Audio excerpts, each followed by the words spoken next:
Está escrito em Provérbios 22, versículo 3, o seguinte: o prudente percebe o perigo e busca refúgio. O insensato segue adiante e sofre as consequências. Meu irmão, minha irmã, as Escrituras são textos de fé e vida com Deus. Revelam Deus, revelam a vida e revelam o ser humano.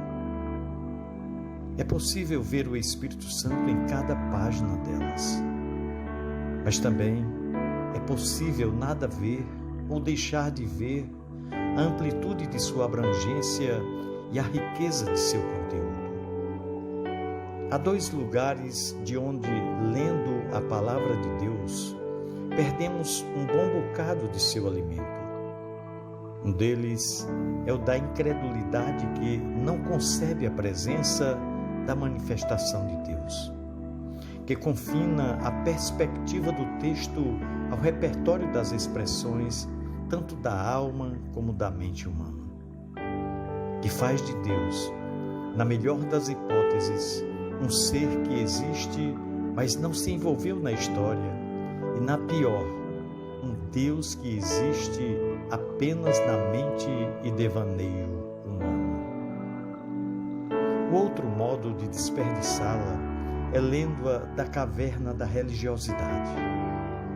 Uma leitura obscurecida que exalta-se em declarar as Escrituras, revelação de Deus, de palavra de Deus, mas a empobrece relacionando-a exclusivamente ao ambiente religioso e ao que a própria religiosidade declara ser espiritual, produzindo uma cegueira que impede ver a verdadeira sabedoria e a revelação que nela há para o cotidiano da nossa existência. O texto de hoje é um ensino produzido na sabedoria popular e preservado pelo escritor para nos ensinar a viver. E isso em todas as dimensões, em questões espirituais eternas e em questões materiais e terrenas. Nestes dias, nesses tempos de reclusão forçada pela pandemia do coronavírus, que se estabeleceu em praticamente todo o planeta, ele reforça o nosso dever de cuidado, de prudência. Ele nos pede para agirmos como pessoas sensatas. No último sábado, os números oficiais deram conta de que no Brasil já morreram mais de 100 mil pessoas vítimas da Covid-19. É uma tragédia sem precedentes. É uma tragédia cujos números reais são normalmente maiores que aqueles que são divulgados nos noticiários, nos dados oficiais. No caso que enfrentamos pelas complexidades de controle, são certamente maiores.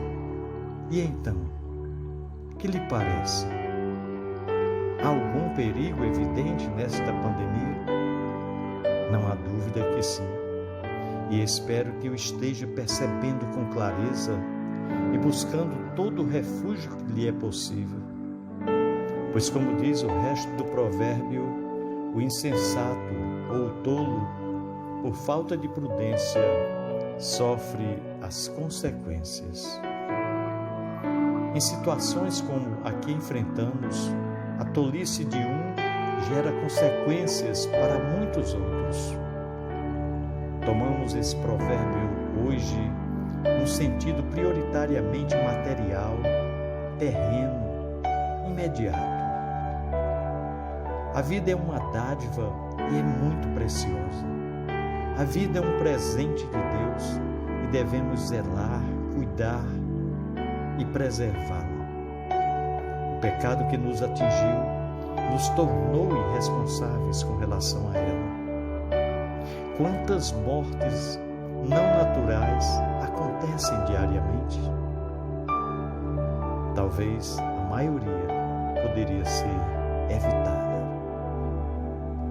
O pecado produz morte, diz a palavra de Deus.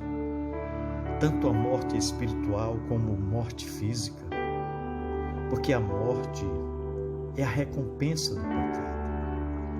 Em Romanos 6, versículo 26, a palavra do Senhor nos diz que o salário do pecado é a morte, mas o dom gratuito de Deus é a vida eterna em Cristo Jesus, nosso Senhor. Por isso o pecado nos incapacita para viver como Deus planejou para nós.